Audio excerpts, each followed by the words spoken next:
कुछ भी करता है वहाँ नोट होता रहता है, उसमें सब लिखा रहता है। आप देखो कि कर्म कैसे आते हैं और कौन कौन से कर्म होते हैं। जैसे संचित कर्म जो पिछले जन्म का है वो भोग नहीं पाया और कुछ बाकी रह गया, जब मनुष्य शरीर में आया तो वो उसमें भोगना पड़ता है, संचित कर्म। और क्रियमाण कर्म जो शरीर से होता है और प्रारब्ध कर्म इसी से बनता है। तो अब आप ये समझो कर्मों से ही बनता है, जो जैसा करता है उसी हिसाब से बनता है। और मनसा कर्म बनता है। मनसा पाप कहा गया ना, मन में सोचा मार देंगे, काट देंगे, जला देंगे इनको, वो पाप लग जाता है। और वाचा कर्म जो मुंह से बोला जाता है कि इनका नुकसान हो जाए, नष्ट हो जाए, ऐसा हो जाए, वैसा कर दें इनको, तो वो भी गाली दे करके दुख दे दिया, कह करके मरवा दिया, आत्मा को दुख दिला दिया, हाथ पैर कटवा दिया, लुटवा दिया, तो वो भी कर्म होता है, मुंह से बोलने का कर्म। और शरीर से खुद करता है वो कर्म। तो इस समय पर तो इतना मनसा पाप और वाचा पाप लोग कर रहे हैं कि पार होने का कोई हिसाब ही नहीं बन पाया। तब उस मालिक ने कहा दया करो अब इन पर, ये कर्म तो इनके माफ़ करो, नहीं तो सब तो नरक में ही चले जाएंगे। तो वो तो खैर माफ़ हो जा रहा है इस समय पर, लेकिन कर्मणा जो है, जो शरीर से करता है, उसकी माफ़ी नहीं होती है। तो जब अच्छे बुरे का ज्ञान नहीं हो पाता है, सत्संग नहीं मिलता है और अनजान में भी बुरे कर्म बन जाते हैं और भजन सेवा के द्वारा वो कटते नहीं हैं, तो वो बुरे कर्म सब इकट्ठा होते जाते हैं और फिर उसी की वहाँ वो सजा दे देता है। जैसे अनिश्चित्रगुप्त ने बताया, तुरंत सजा बोलता है, मार पड़नी शुरू हो जाती है। उनका काम क्या होता है? जल्लादों का मारना। फांसी देने वालों को कहीं दया आती है? आंखों में आंखें मिलने से दया आती है? आंखों में आंखें मिलने से ही क्रोध आता है। किसी की तरफ आप क्रोध से देखो तो उसको भी क्रोध आता है, अगर प्रेम से देखो, उसको दीनता से देखो तो क्रूरता में रहता है तो वो भी दया कर देता है। आंखों में आंखें देखने से ही प्रेम होता है, आंखों में आंखें देखने से ही 83% अपराध होते हैं, कान से सुनने पर 14%, 3% अन्य अंगों से होते हैं। तो अब आप ये समझो कि अन्य आँखों से अन्य समझो ये सब हो जाता है, पाप हो जाता है। आँखों से दया ले ली जाती है, संतों के अंदर अन्य जिनके अंदर मालिक की दया होती है, उनसे दया लेने से अन्य समझो कि वो खत्म भी होती है। तो ये पाप कि कर्मों की सजा तुरंत मिल जाती है। देना वो कौन शुरू कर देते हैं कि जो ये उनके जल्लाद होते हैं, जैसे फांसी देने वाले जल्लाद होते हैं, तो उनके ऊपर भी कपड़ा डाल देते हैं कि आँखों को वो देख न पावें उनके, और आँखों से दया न हो जाए उनकी आँखों की तरफ देख करके। ऐसे ही उनके अंदर दया तो होता ही नहीं है, क्रूरता ही होती है। मारने लगते हैं, मारते हैं तो आंखें फोड़ करके मारते हैं, भगता है, हाथ पैर टूटता है, आँख फूटती है, आप समझो कि दांत टूटता है। और सजा देने के उनके अलग अलग तरीके हैं।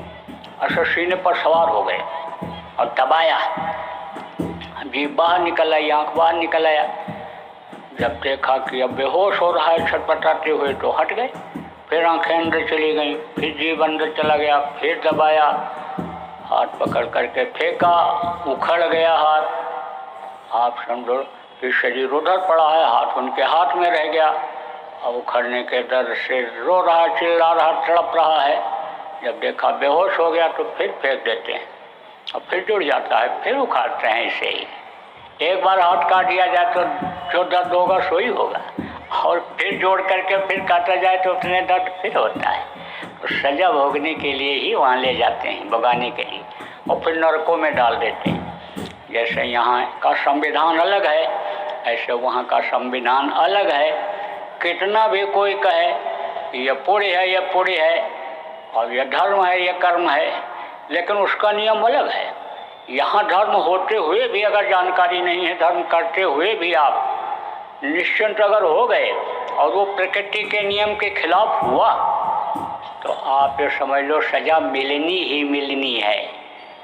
कहते हैं भाई, मूर्ति के सामने बकरा काट करके चढ़ा देंगे, मुर्गा चढ़ा देंगे और देवता खुश हो जाएंगे, तो देवता ऐसे नहीं खुश होते हैं। आप ये समझो कि जो न बोलते न डोलते, कुछ भी कहो कुछ भी न सुने, कुछ भी कहो कुछ भी करो कुछ भी न देखें, ऐसे आप पत्थर की आदमी की बनाई हुई मूर्ति को देवता तो मान लो, श्रद्धा से उनको मान लो, भाव से उनको मान लो, लेकिन अगर आपने उनके सामने कोई मुर्गा भैंसा काटा, खुदा भगवान के बनाए हुए जीव को काटा, तो समझ लो कि सजा तो मिलनी ही मिलनी है। तो आप ये समझो जैसे यहाँ का कोई नियम कानून तोड़ता है, संविधान देश का बना हुआ है तो यहाँ व्यवस्था है सजा की, ऐसे कुदरत भगवान का बनाया हुआ नियम को जो तोड़ता है उसको सजा भोगनी ही पड़ती है। संडास का नरक अलग है, पेशाब का अलग है, मवाद का अलग है, 42 प्रकार के नरक हैं।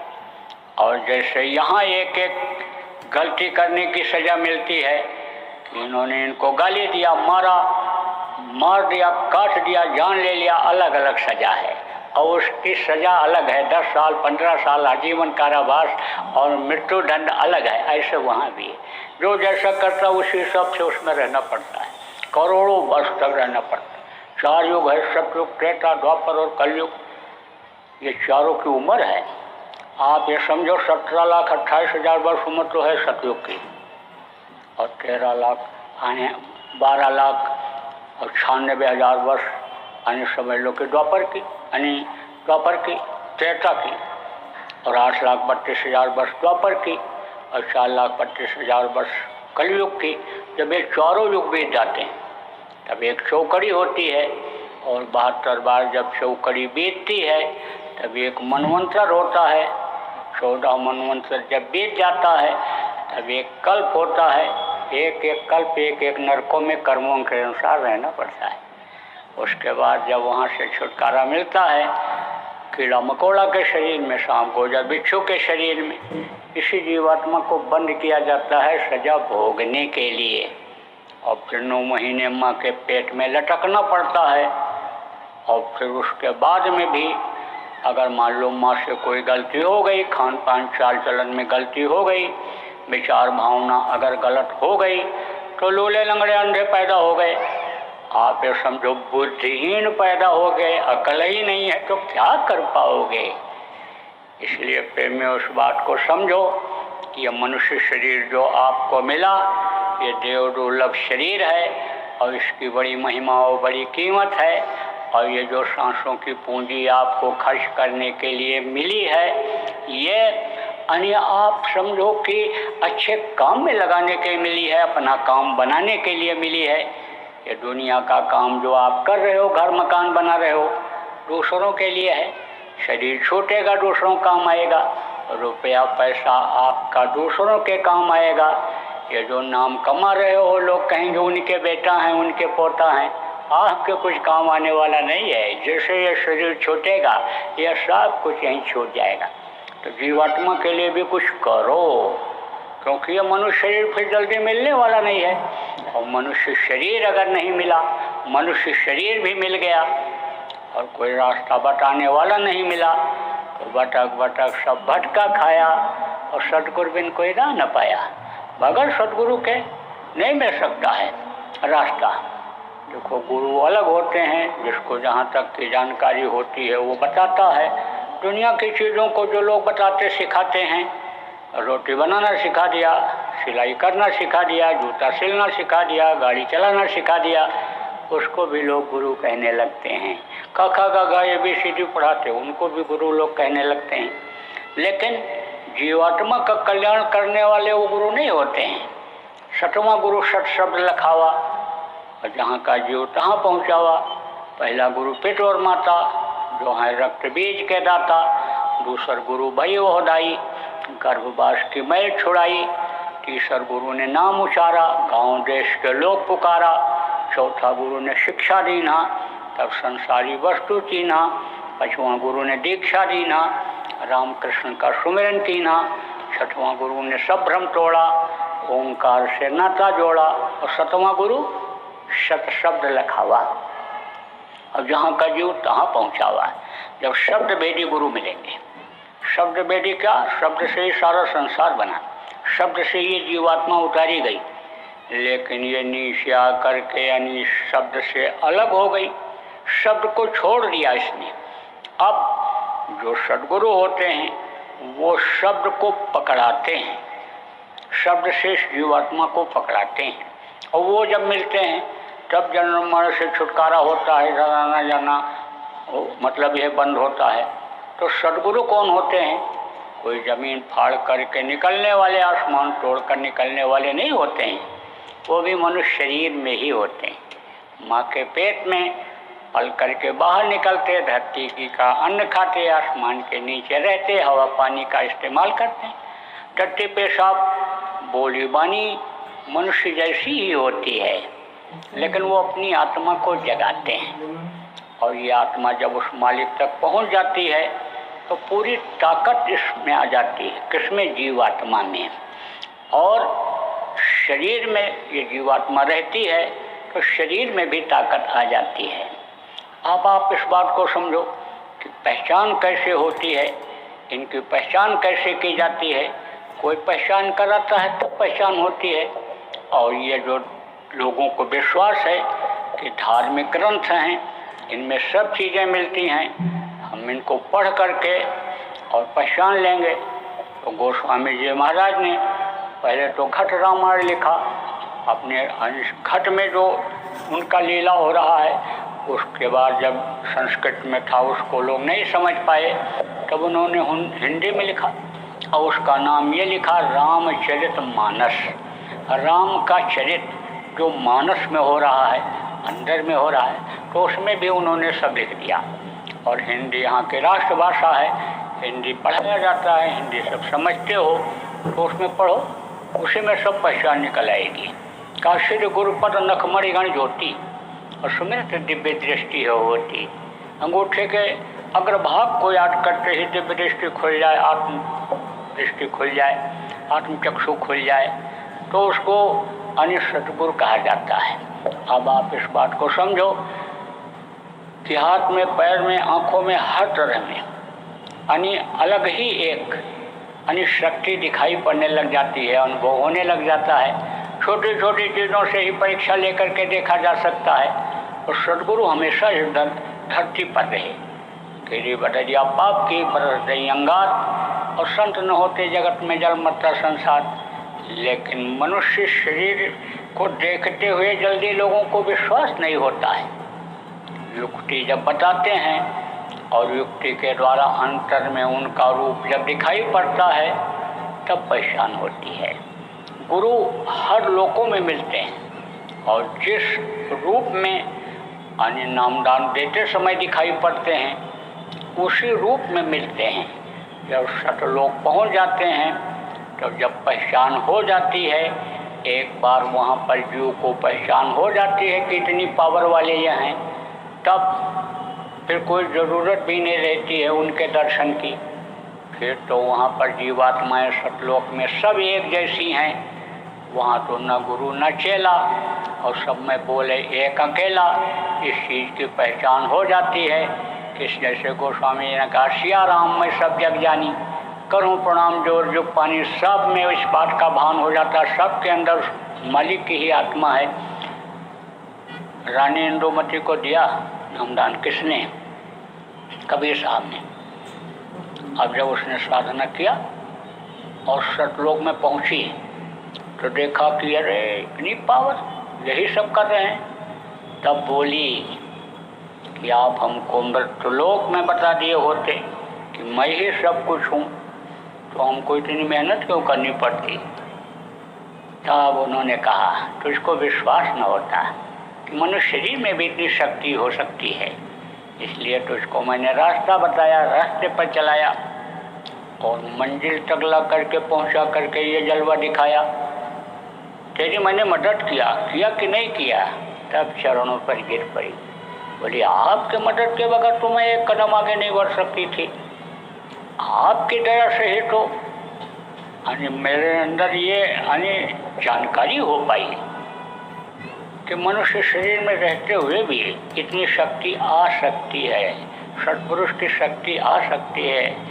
सत्पुरुष भेजते ही हैं किसी न किसी को काम कराने के लिए, रास्ता दिखाने के लिए, जीवों के उद्धार कल्याण के लिए, और नहीं तो जीव तो बिल्कुल भोला हुआ है। आप ये समझो, आप जहाँ पर थे वहाँ तो कोई दुख है ही नहीं, वहाँ कोई शोक नहीं, संताप नहीं, कोई रोना धोना नहीं है, वहाँ कोई रोटी पानी इंतजाम करने की चिंता फिक्र नहीं है, वहाँ कोई लड़का लड़की की इनका कोई समझो फिक्र चिंता नहीं है। वो तो सुंदर देश, समझो कि वहाँ पर सुख का स्थान। यहाँ तो सुख जहाँ खोजते हो दुख ही दुख मिलता है, वहाँ कोई दुख मिलने वाला नहीं। सुख के सागर में पहुँच जाते हो, पहुँच जाते वहाँ पर, लेकिन वहाँ से आए यहाँ भूल गए। आप ये समझो जो रास्ता था जिससे जीवात्मा माँ के पेट में डाली गई थी, जब इधर बाहर आए तो माया का पर्दा पड़ते ही वो समझ लो रास्ता बंद होने लग गया, और शरीर से जब पाप करने लग गए तब वो और मोटा होता गया, कर्म इकट्ठा होते गए। तो अब आप ये समझो कि भूल ही गए, रास्ता भूल गए, उस मालिक को भूल गए। तो जब नरकों की तरफ जाने लगते हैं जीव, तब वो मालिक भेजता है। किसको भेजता है? जिनको संत कहा गया, सदगुरु कहा गया, जो शब्द और जीवात्मा को जोड़ते हैं, भेद बताते हैं, तो वो आते हैं तो ऐसे ही जगाते हैं, बताते हैं, याद दिलाते हैं। जैसे कोई अपनी लड़की की शादी कर दे और बहुत दिन हो जाए, लड़की ना आवे, भूल जाए, इधर से कोई जाए भी नहीं, तो बाप भेजता है किसी को, जाओ याद दिलाओ, बेटी का हाल ले आओ। तो जब वो वहाँ से आता है और याद दिलाता है कि तुम्हारे मायके से आया हूँ, पीहर से आया हूँ, तब बाप की याद आती है। और जब बार बार बताता समझाता रहता है तब वो प्रेम में थोड़ी ढिलाई भी आती है। बच्चों के प्रेम में, गृहस्थी में इसको ढिलाई भी आती है। कहती है पिता के घर चलना है, लेकिन अब मैं क्या करूँ, ये छोटे छोटे बच्चे हैं और ये काम है और ऐसा है, ये बिगड़ जाएगा, ऐसा हो जाएगा। वो विश्वास दिलाते हैं कुछ नहीं बिगड़ेगा, सब काम तुम्हारा सही हो जाएगा, तुम इनकी चिंता न करो, तुम्हारा ये घर हम नहीं छुड़ा रहे हैं, तुम्हारे पति को, तुम्हारी पत्नी को नहीं छुड़ा रहे हैं, बच्चों को नहीं छुड़ा रहे हैं, लेकिन तुम आना जाना शुरू करो पिता के यहाँ, पिता तुमको बहुत याद कर रहे हैं। तब वो अपने पीहर के लिए तैयार होती है और जाती है।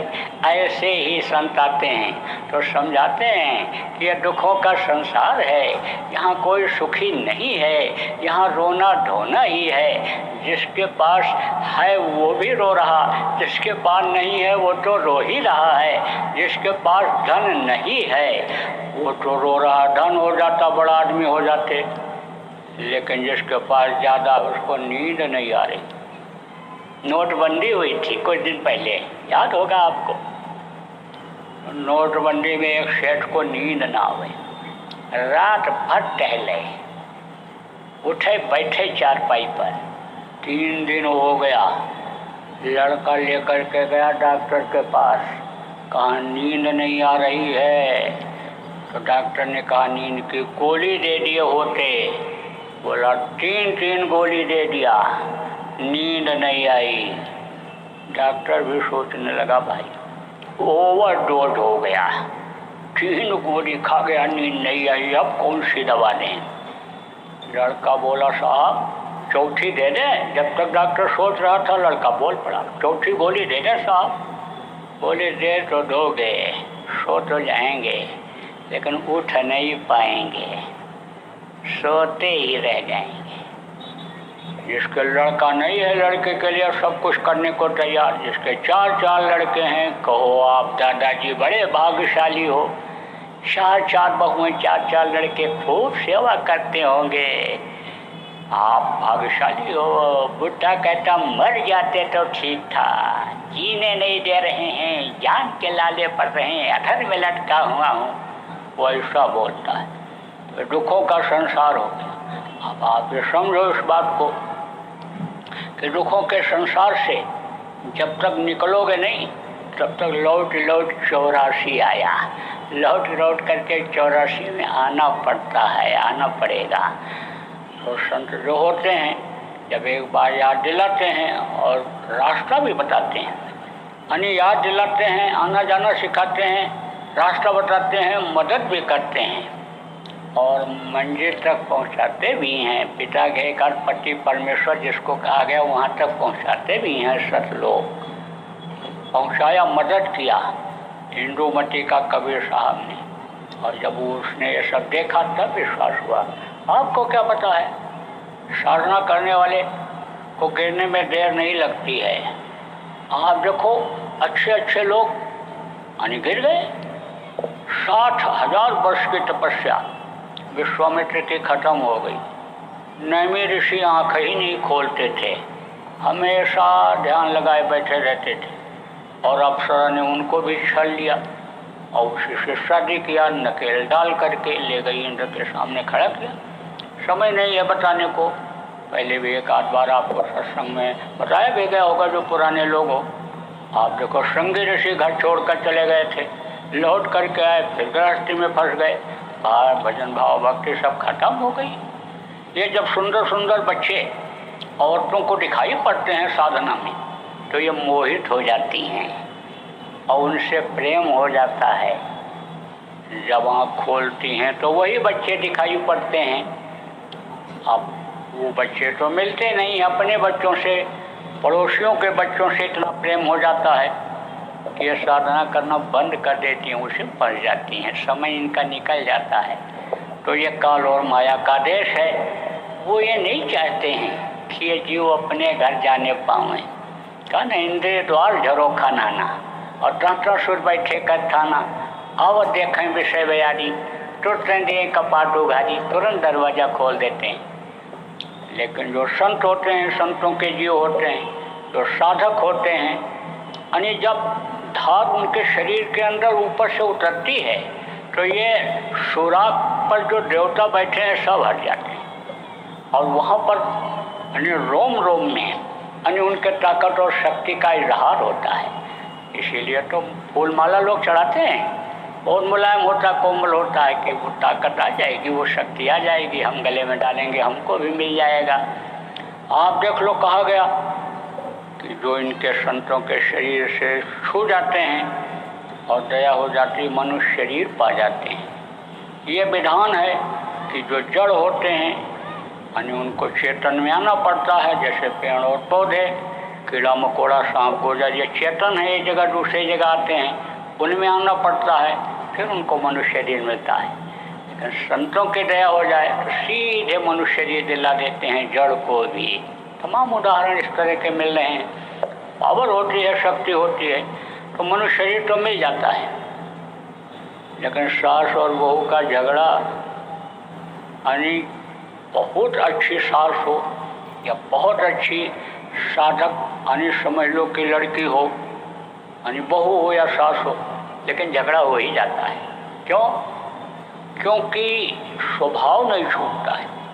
मान लो सास यानी समझ लो कि उस योनि में आई या बहू उस योनि में आ गई, जो बकरी थी पहले कभी और उसका दूध पी लिया संत ने, दया हो गई, मनुष्य योनि में आ गई। लेकिन जैसे बकरी म्याँ म्याँ म्याँ म्याँ चिल्लाती है ऐसे वो भी बोलती रहती है। एक अगर कुछ भी न बोले तो दूसरी बोलती ही रहती है, तो तबीयत डूब जाता, घर छोड़ने का मन कह देता है। ऐसे समय में माताएं जो आप बैठी हो, सास जिनको कहते हैं, और बच्चियाँ जो आप बहू हो, आपको क्या करना रहेगा ये भी बता देता हूँ कि आप चुप हो जाना और कान में लगा लेना उंगली और आंख बंद करके भजन करने लगना। वो क्या कहती है, क्या आंख से इशारा हाथ पैर से करती है, जब देखोगे नहीं सुनोगे नहीं तो झगड़ा झंझट टल जाएगा। इसीलिए कहते हैं और कोई आग हो तो आप हो पानी, यानी अगर किसी को गुस्सा हो दूसरा चुप हो जाए तो झगड़ा नहीं हो सकता है।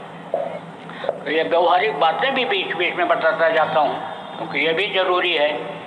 अगर आप अस्वस्थ रहोगे, बीमारी रहेगी, लड़ाई झगड़ा होता रहेगा, रुपया पैसा में बरकत नहीं होगी, मेहनत ईमानदारी की कमाई नहीं कर पाओगे, लूट करके मार करके दिल दुखा करके लाओगे तो बराबर तकलीफ बनी रहेगी। इसलिए बीच बीच में अभी बताता जाता हूँ। अभी कह दिया भूखे रहोगे, रोटी नहीं मिलेगी, भगवान साथ रहेंगे। कहोगे नहीं नहीं भूखे वजन न हो वाला, भगवान भी हमको अच्छे नहीं लगेंगे। कह दो पेट भरे पहले। कह दिया जाए उठ बैठ नहीं सकते हो, पड़े रहो चारपाई पर, लेकिन विष्णु भगवान पंखा जलते रहेंगे, हुजूर मोहम्मद साहब सेवा करते रहेंगे, पंखा जलते रहेंगे। कहोगे नहीं नहीं नहीं नहीं नहीं, भगवान से कहो हमको पहले खड़ा करें, उठने बैठने लायक हो जाएं, फिर हम चलने फिरने लायक जब हो जाएंगे तब हम खुद उनकी सेवा करेंगे। यह भी जरूरी है, स्वस्थ रहना भी, रुपया पैसा में भी बरकत, मान प्रतिष्ठा इज्जत भी बनाना जरूरी है समाज में। कह दिया जाए बेइज्जती हो जाएगी, अपमान हो जाएगा। कहोगे नहीं नहीं नहीं बेइज्जती नहीं चाहते हैं, इज्जत के लिए ये सब कुछ करते हैं, दिन रात चलते रहते हैं इज्जत बनाने के लिए। तो अब आप इस बात को समझो, ये भी जरूरी होता है। तो आपको ये बात समझने की ज़रूरत है कि सद्गुरु हर जगह मदद करते हैं। सद्गुरु जब मिल जाते हैं तो समझ लो कि लोक भी बन जाता है, और लोक भी बन जाता है। लोक बनाना किसको कहते हैं? लोक बनाना कहते हो अच्छा खाना मिलता है, अच्छा खाते हैं, अच्छा पहनते हैं, अच्छे मकान में रहते हैं, इज्जत प्रतिष्ठा बनी है, इनका लोक बना हुआ है। और लोक बनाना किसको कहते हैं? जैसा आपको बताया ये मृत लोक है, इसके ऊपर में सूर्य लोक, चंद्र लोक, और फिर शिवलोक, फिर ब्रह्मा लोक, विष्णु लोक, और फिर इनकी माँ तीनों की जो आद्या महाशक्ति हैं उनका लोक, इनके पिता जो निरंजन भगवान, काल भगवान, ईश्वर जिनको कहते हो उनका लोक, फिर ब्रह्म लोक, फिर पार ब्रह्म लोक, फिर सतलोक, फिर अलख लोक, फिर अगम लोक, फिर अनामी लोक। ये सब जीवात्माएं अनामी धाम में थीं, लेकिन जब उनकी मौज हो गई थी, हिलोर हुआ था और नीचे ये उतरी तो ऐसा उतरती चली आई। सतलोक से आप ये समझो कि अनामी धाम से अगम लोक में आई, फिर अलख लोक में आई, फिर सतलोक में आई, और फिर इधर आपके इधर भवन गुफा में आई, फिर उसके बाद में आपके सहस्रदल कमल, फिर इधर आपके 10वां द्वार में आई, फिर सहस्रदल कमल में आई, और फिर आप देखो कि वहाँ से उतर करके यह शंकर जी के जीवात्माएं सिर पर आई। वो जो धारा उतर रही है उसको कहते हैं ना गंगा उतर रही, वो धारा उतर रही है जीवात्माओं की। और उन्होंने फिर इधर समझो कि यहाँ पर मनुष्य का शरीर जल पृथ्वी अग्नि वायु आकाश से बना, ये इसमें इस शरीर में यहाँ पर बैठा दिया, और वो अपनी रोशनी प्रकाश से फैल रहा करके इसको शरीर को चलाने लग गई। तो अब आप इस बात को समझो कि सद्गुरु जब मिल जाते हैं तो दोनों चीज़ बता देते हैं कि ये यहाँ भी सुखी रह जाए, शरीर करने के लायक रहे, ध्यान भजन पूजन जो बताया जाता है करने लायक रहे, और ये जीवात्मा वहाँ भी पहुँच जाए। तो गुरु महाराज हमारे बताते थे, बहुत लोगों को बताया गुरु महाराज, रास्ता बताया, रास्ते पर चलाया, कितने लोगों को गुरु महाराज ने पार भी कर दिया। अब वो इस दुख के संसार में आने वाले नहीं। आप कुछ लोग गुरु महाराज के विषय से बैठे हुए हो, दया तो है आपके ऊपर, प्रेरणा तो आपको हुई कि आप यहाँ आए, आपके दुख और तकलीफ में भी फायदा हो रहा है, मानसिक शांति थोड़ी मिल रही है, आपको कोई जरूर लाभ मिल रहा है, तब आप आ रहे हो। लेकिन गुरु को आप ठीक से पहचान नहीं पाए। उन्होंने जो नाम दिया, यानी आप समझो उन्होंने जो नाम बताया, उस नाम के लेने पर, याद करने पर आपको फायदा तो हो रहा है शारीरिक मानसिक, लेकिन आत्मिक फायदा नहीं हो रहा है। आत्मा का आपके समझ लो शरीर को छोड़ करके ऊपर जाने का काम नहीं हो रहा है। तो अंतर में गुरु को जब नहीं देख पाओगे तो आपके मन में शंका बनी रहेगी, इधर उधर भटकते रहोगे। कोई कहेगा कौवा कान ले गया, तो आप कौवा के पीछे दौड़ोगे, कान नहीं देखोगे, इतनी समझ आपको नहीं आएगी। भूल और भ्रम में पड़े रहोगे, उनके वचनों को भूल जाओगे। उन पर और उनके बताए हुए अन्य लोगों पर विश्वास नहीं करोगे, लेकिन अगर आप ध्यान और भजन करने लग जाओगे, उनके बताए हुए रास्ते पर चलने लग जाओगे, सुबह शाम 1 घंटा बैठने लग जाओगे, अंतर में गुरु का दर्शन आपको हो जाएगा। उनसे जो कुछ पहले जब मौजूद थे पूछते थे, वो बताते थे, उसी तरह से आपको बताने लग जाएंगे। जैसे सत्संग सुनाते थे, ऐसे ऊपरी लोकों में जो सत्संग उनका होता रहता है, उसमें बैठ करके सुन लोगे तो आपको पक्का विश्वास हो जाएगा। इसलिए आप जितने भी पुराने लोग हो, आप लोग ध्यान भजन आप करो, आपकी शंका सब निकल जाएगी। ध्यान भजन में अगर मन न लगे, मन कहाँ जाता है देखो, ये समझ लो कि उसी अंग से अपराध हुआ है, कर्म बने हैं, तो उन अंगों से सेवा करो। इसीलिए तन की सेवा, मन की सेवा, धन की सेवा का यह प्राविधान बनाया गया। अब एक चीज़ आपको और बता दें, कहते हो धन में मन लगा हुआ है और धन कमाने में ही लगा हुआ हूँ, और ये माया की नगरी में धन का ही महत्व है, तो धन तो आप दे देते हो और ये इस तरह के खर्चे का ये कार्यक्रम हो जाता है। लेकिन शरीर से जो पाप हो गया, आप ये समझ लो कि वो क्षमा नहीं हो पाता है, तो शरीर से कष्ट भोगना पड़ता है। नींद की गोली, दर्द की गोली रात को खाना खाने के बाद खाना ही पड़ता है। इसलिए शरीर के सेवा का भी कुछ आप लोग नियम बनाओ। कहते हो भाई गुरु का दशमांश होता है, तो चलो हम दशमांश निकाल देंगे। हालांकि दशमांश सब लोग नहीं निकालते हैं, कुछ ऐसे भी हैं जो निकाल देते हैं। इसी तरह से यानी जो धन से पाप हो गया, पहले कभी हुआ अभी हो रहा, वो तो समझ लो कि माफ हो जाता है, लक्ष्मी खुश होकर के रुक जाती हैं। लेकिन शरीर से जो शरीर के अंगों से पाप हो जाता है, वो क्षमा नहीं होता है। इसलिए उसका भी समय निकालना चाहिए। दशमांश अपने टाइम का, महीने में दशमांश समय का निकालना चाहिए शरीर सेवा का। मन से भी चिंतन करना चाहिए, भाई हम कैसे किस तरह से जो गुरु महाराज जनहित का जो ये अभियान छोड़ करके गए, जीवों के कल्याण का ये अभियान जो छोड़ के गए, इसको हम कैसे पूरा करें, करवाएं। मन से भी चिंतन करते रहना चाहिए। मनसा पाप को भी माफ कराना चाहिए, खत्म करना चाहिए। हमारा काम क्या है? आपको समझाना और बताना। जो गुरु महाराज के नामदानी हो, हम भी आपके ही गुरु भाई हैं, लेकिन गुरु महाराज मेरे लिए बहुत पहले ही कह कर गए थे जाने से पहले कि ये नए लोगों को नामदान देंगे और पुरानों की संभाल करेंगे।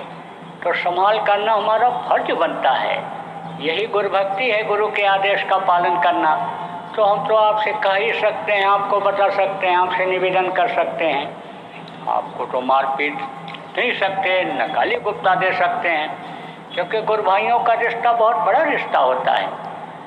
आप देखो, एक माँ के पेट में जो 2 बच्चे पलते हैं, भाई बन कर के बाहर निकलते हैं, मरने के बाद ये भूल जाते हैं, खून का रिश्ता खत्म हो जाता है। लेकिन गुरु भाई का रिश्ता नहीं खत्म होता। गुरु भाई वहाँ भी मिलते हैं, यहाँ का भी रिश्ता रहता है और वहाँ का भी रिश्ता रहता है। आपको तो इस तरह कुछ नहीं कर सकते, आपसे निवेदन प्रार्थना ही कर सकते हैं। गुरु महाराज कह करके गए, पूरा फर्ज का पालन कर रहा हूँ। मेरा कोई दुश्मन नहीं, हमको भले कोई दुश्मन माने। आप देखो, सूरज निकला है और सूरज की रोशनी सफ़ेद है। आप कोई काले रंग का चश्मा लगावे, नीला लगावे, पीला लगावे, तो उसको तो उसी तरह दिखाई पड़ेगा। लेकिन सूरज तो अपना काम कर रहा है। हमको कोई दुश्मन माने, हमको कोई गाली दे, हमको कोई नीचा ऊंचा उठा पटकी करने की कोशिश करे, हम तो उसको नहीं मानते हैं। हम तो ये मानते हैं हमारे गुरु भाई हैं और ये जीव हैं मुख्य रूप से। सकल जीव मम उपजाया, सब पर मोर बराबर जाया। तो मुझको तो जीवों का भला करने का काम दिया गुरु महाराज ने, तो ये फंस ना जाए वो काम तो हमको करना ही करना है। और जब गुरु महाराज चले गए, नामदान देने की जब बात लोग कहने लग गए, तो मन में बड़ा उतार चढ़ाव हो रहा था, क्योंकि नामदान देना ये बड़ा कठिन काम होता है। कर्मों का लेना देना होता है, अंतरात्मा की सफाई करने का काम होता है। आप ये समझो कि कहा पलटू साहब ने धोबिया वो मर जाएगा, चादर लीजिए धोए, चादर लीजिए धोए, भाई वो बहुत पुरानी, और चल सतगुरु के घाट जहाँ पर चल सतगुरु के घाट बहे जहाँ निर्मल पानी, तो धुलाई होती है। देखो शरीर की धुलाई आप कपड़े से कपड़े की, शरीर की आप धुलाई साबुन पानी से कर सकते हो, लेकिन अंतरात्मा की धुलाई कैसे होती है ये आपको नहीं मालूम है। तो अंतरात्मा गंदी हो गई, वो कैसे साफ हो, बड़ा कठिन काम होता है। लेकिन जब गुरु की दया हो गई, आशीर्वाद हो गया, उन्होंने कहा कि इनको नामदान देना आप शुरू कर दो। ये अगर भजन करने लगेंगे, इनका शरीर भी भजन करते करते छूट गया, मनुष्य शरीर मिल जाएगा। नामदान देना शुरू कर दिया। जहाँ जाता हूँ सब जगह नामदान देता हूँ। हिंदुस्तान के कोने कोने में जिन प्रदेशों में जाता हूँ, जिन जिलों में जाता हूँ, नामदान तो देते ही देता हूँ। आपके नेपाल में दिया, हांगकांग में दिया, और आपके थाईलैंड में दिया, और आपके जो है चाइना में दिया, आपके समझो कि उधर सिंगापुर में दिया, मलेशिया में दिया, दुबई में दिया, कतर में दिया, ओमान में दिया, श्रीलंका में दिया, ऑस्ट्रेलिया में दिया, मॉरिशस में दिया, अमेरिका में दिया। आप समझो जहाँ जहाँ जाता हूँ, इंग्लैंड में भी दिया, जहाँ जाता हूँ सब जगह नामदान देता हूँ। चाहे थोड़े लोग हों चाहे ज़्यादा लोग, हॉल में बैठ जाते हैं, बड़े कमरों में बैठ जाते हैं, 15-20 भी इकट्ठा हो गए तो भी नामदान दे देता हूँ। क्यों देता हूँ? इस समय किसी के ज़िंदगी का कोई ठिकाना नहीं है, कोई भरोसा नहीं है। घर से आदमी निकले, कोई गारंटी नहीं है कि 2 घंटे के बाद ठीक ठाक अपने घर में वापस आ जाएगा। तो मान लो शरीर छूट गया तो फंस जाएगा वो। नामदान दे देता हूँ, आज नहीं भी किया, कल किसी ने बता दिया, समझा दिया और करने लग गया तो काम तो हो जाएगा उसका, यानी समझो नरकों से तो बच जाएगा। इसलिए नामदान दे देता हूँ। आज जो पहली बार आप आए हो, आपसे भी कोई परहेज नहीं किया जाएगा, आपको नामदान दिया जाएगा। अब आपको बताऊंगा कि ये नाम है कौन सा जो दान में दिया जाता है। वो नाम है जिसके लिए गोस्वामी जी महाराज ने कहा कि नाम लेत भव सिंधु सुखाई, नाम लेते ही भव सागर सूख जाए। वो नाम जिसके लिए उन्होंने कहा कि राम न सकहि नाम गुण गाई, कह लग करो मैं नाम बढ़ाई, यानी वो भी उस नाम की व्याख्या नहीं कर सकते हैं जिनको लोगों ने भगवान राम माना। ये वो नाम है। वो नाम आपको बताऊंगा जिसके लिए कहा कि एक राम दशरथ का बेटा, एक राम घट घट में लेटा, एक राम का सकल पसारा, एक राम सब जग से न्यारा। जो सब जग से न्यारा राम है वो नाम बताऊंगा आपको। राम का नाम वो नाम जो सब जग से न्यारा है। वो कौन है? वही जिसके आप औलाद हो, जिसकी ये सारी सृष्टि है, देवी देवता जिसके हैं, ब्रह्मांड के जीव जिसके हैं, वो है। एक दशरथ के बेटा राम थे, एक मन को राम कहा गया, कहते अपने राम चले, अपने राम कल गए थे। एक निरंजन भगवान जिनकी ये सृष्टि है, और एक सब जग से न्यारा राम। वो राम का नाम बताऊंगा आपको। अब यह है कि वो राम यहाँ पैदा हुए, वो राम उनको बताया गया। लेकिन वो नाम, जो नाम कभी ख़त्म नहीं होता है। आप ये समझो कि आपके मुंह से आवाज़ जाती है, आपके अंदर भी तो वही मन है, और आप भी तो, और समझो उसी के भेजे गए हो जीव। किसने दिया? दिया तो मांग के तो लाया था वो निरंजन, और भेजा आपको, आप उसके माताहत हो। तो आप ये समझो कि आपका नाम जो शरीर का रखा गया, वो नाम आपका मिट जाएगा। आपके मुंह से जो आवाज़ निकलती है, शब्द निकलता है, वो मिट जाएगा। लेकिन वो लोग कभी नहीं मिटता है। जो उस माया के लोक में आते ही निर्मायक नाम है, वो नाम आपको बताऊंगा। निर्मायक और मायक दो नाम होता है। जो माँ के पेट में बनकर पैदा होते हैं, बाहर निकलते हैं, माँ के पेट में बनकर निकल कर पैदा होते हैं, नाम रखा जाता है माँ, वो मायक नाम होता है। वो नाम कुछ दिन के बाद बदल जाता है। जगाते भी हैं महापुरुष तो शक्ति खत्म हो जाती है, तभी तो दूसरा नाम जगाना पड़ता है उनको। त्रेता में राम नाम, द्वापर में कृष्ण नाम, और उसके बाद भी यानी आप कलयुग में भी तमाम नाम हुए, वाहे गुरु, राधा स्वामी, कौन तमाम तरह के नाम। और लोगों ने विश्वास किया, नाम रखा, नाम में ताकत भरा। त्रेता द्वापर के पहले सतयुग था, उस सतयुग में आप समझो कि गुरु नाम में शक्ति थी। उसी गुरु नाम को हमारे गुरु महाराज ने जगाया, और गुरु के पहले जय लगाया, जो हमेशा रहते हैं। जा माने जय मान, या माने जो, गुरु हमेशा रहते हैं, और जो माने देने वाला, उसमें इस नाम को जगह करके शक्ति भर दिया है। आपके मन में किसी की अगर शंका हो जाए तो आप परीक्षा ले लेना। कहीं भी मुसीबत में पड़ जाओ, तकलीफ में आ जाओ, एक बार जय गुरुदेव नाम बोल करके परीक्षा ले लेना। आप कहीं जा रहे हो, डाकू घेर लें, जंगली जानवर घेर लें, जय गुरुदेव नाम बोलो, कोई न कोई रास्ता निकल आएगा। आप समझो कि आपका कोई काम बन नहीं रहा है और जायज काम है, जय गुरुदेव की ध्वनि बोल करके याद करके जाओ, 2 आना 4 आना 6 आना काम जरूर बनेगा। लेकिन अगर नाजायज काम के लिए बोलोगे, गलत काम करने के लिए बोल के जाओगे, तो पकड़े जाओगे, उसी दिन मार पड़ेगी। ये भी बता देते हैं, गलत काम में इस्तेमाल मत करना। खूब परीक्षा लिया लोगों, छोटे छोटे बच्चों ने परीक्षा लिया। परीक्षा देने जब गए, इम्तहान देने गए, एग्जाम देने गए, सवाल भूल गए। जय गुरुदेव बोले, पहले कभी भी 1 बार 2 बार जो पढ़े हुए थे वही उत्तर याद आ गया, लिख के चले आए। आप ये समझो कि गया भर्ती होने के लिए और वजन कम होने लग गया, परेशान, बोला अब नहीं भर्ती हो पाएंगे। पुलिया पर बैठा हुआ था और गुरु को याद कर रहा था, जय गुरुदेव बोल रहा था। तब तक एक बुढ़ा आया, क्यों बैठे हो, कहाँ से आए हो, क्या बात है, दुखी दिखाई पड़ रहे हो। बोला भर्ती नहीं हो पाया। क्या हो गया, वजन कम हो गया। बोला कल फिर चले जाना, जहाँ ठहरे हो वहीं से केला खाते हुए चले जाना, 1.5-2 दर्जन केला जितना खा सको, भर पेट खाना, और जब वजन कराने को होगा भर पेट पानी पी लेना। और फिर जो जिसको तू याद करता है, ऐसे किसको याद करता है, जय गुरुदेव बोल देना, जय गुरुदेव गया, जय गुरुदेव बोलता रहा। वजन भी सही दूसरे दिन, सीना में नाप हो रहा, थोड़ा कम पड़ रहा है। जय गुरुदेव बोलता गया, धीरे धीरे फुलाता गया। बात एकदम सही बोला है, ओके सर, ओके, निकाल दिया उसको। समझिए आप, ऐसे दया होती है।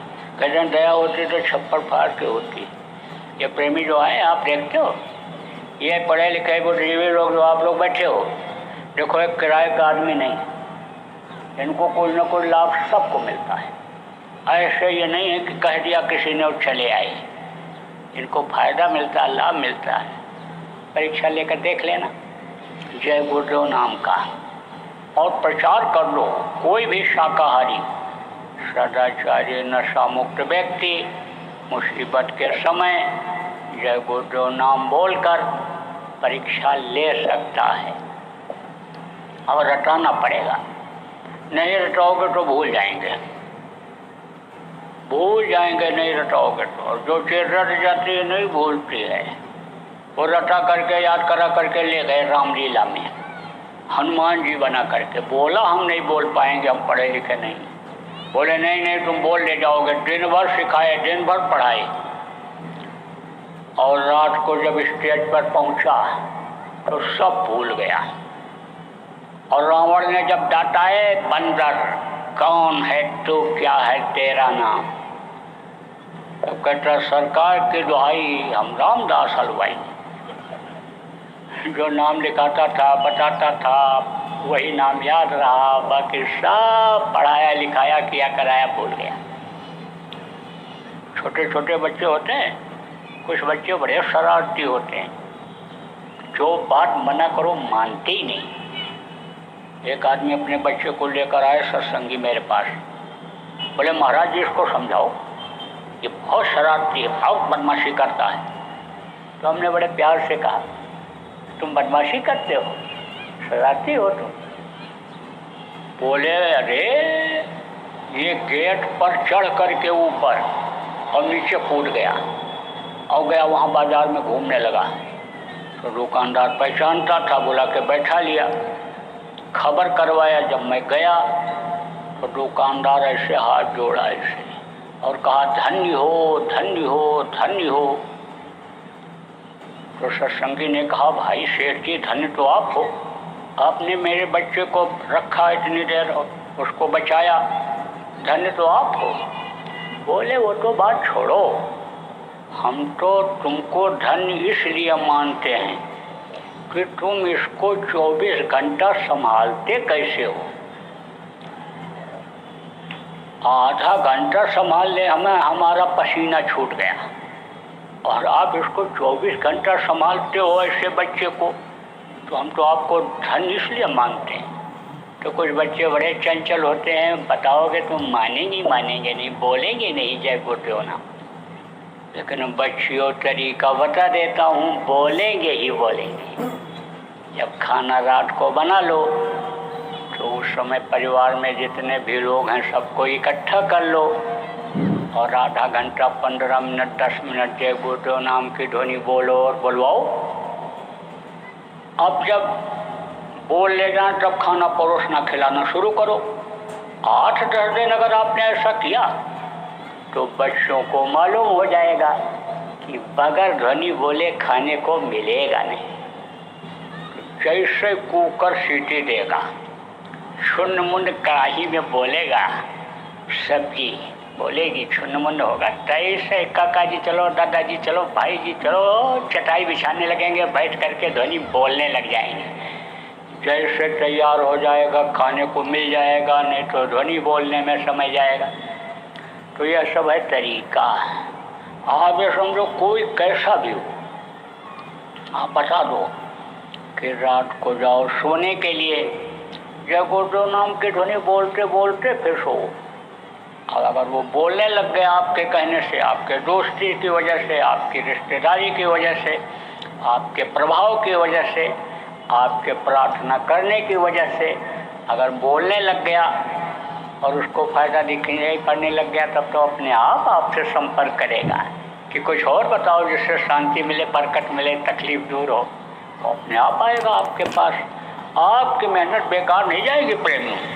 आप निराश मत होना किसी बात के लिए। ये जय गुरुदेव नाम जगह बनाएगा। जैसे 1 रुपये का सिक्का आप गिलास में डालो भरे हुए पानी में तो पानी निकलेगा। अब ये ज़रूर है कि दूध भरे गिलास में डालोगे तो दूध निकलेगा, खून भरे गिलास में डालोगे सिक्का तो खून निकलेगा। तो कोई गाली भी देगा तो जो गंदगी होगी साफ होगी उसके अंदर। जैसे खून निकलता है सिक्का डालने से, ऐसे गंदगी निकलेगी, गाली देगा, अब शब्द कहेगा, लेकिन समझ लो सफाई हो रही है। जय गुरुदेव बोलने से, जय गुरुदेव नाम के जाने से अंदर यह काम होने लग गया। अब आप इस बात को समझो कि पहले वही आदमी गाली देता था। कब? जब दरवाजे के सामने से शाकाहारी का संदेश देते हुए जाते थे लोग प्रभात फेरी में, तब गाली देकर कहता था सुबह सुबह आ जाते हैं, सोने नहीं देते हैं। और उसी के सुनते सुनते उसके अंदर की जब सफाई हुई तो एक दिन हाथ जोड़ के बोल ही दिया कि अब मत आना इधर बताने के लिए, अब मैं आज से शाकाहारी हो जा रहा हूँ, अब मत आना इधर बताने के लिए। रोज रोज दरवाजे पाते हो, चलो अब छोड़ दिया, अब नहीं खाएंगे। ऐसा भी हो जाता है। इसलिए आप अपना प्रयास बराबर जारी रखना। कितने लोगों के घुटने के दर्द ठीक हो गए, कितने की बीमारियां गैस की ख़त्म हो गई, कितने का ब्लड प्रेशर ख़त्म हो गया। प्रभात फेरी में ध्वनि बोलने से, शाकाहारी के प्रचार से। इसलिए बराबर चालू रखना, प्रचार करना। तो जय गुरुदेव नाम की ध्वनि कैसे बोलोगे? नए लोग जो आए हो आपको बता देता हूँ। जय गुरुदेव, जय गुरुदेव, जय गुरुदेव, जय जय गुरुदेव।